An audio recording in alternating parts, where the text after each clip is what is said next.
বেশ উপর থেকে সোজা গ্যালারির মধ্যখানে বল গোলরক্ষক রাকিব তিনি বক্তব্য করেছেন। টাউন ক্লাব গড়িয়া অন্যদিকে আহ্বান ছাড় দিতে রাজি নয়। সমতায় ফিরে আসার চেষ্টা।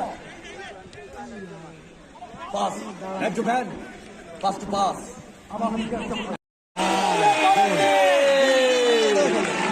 চমৎকার সুযোগ সন্ধানী খেলোয়াড়, আর একটি গোলের সন্ধান পেয়ে গেছে। টাউন ক্লাবের জালে ঢোকালেন।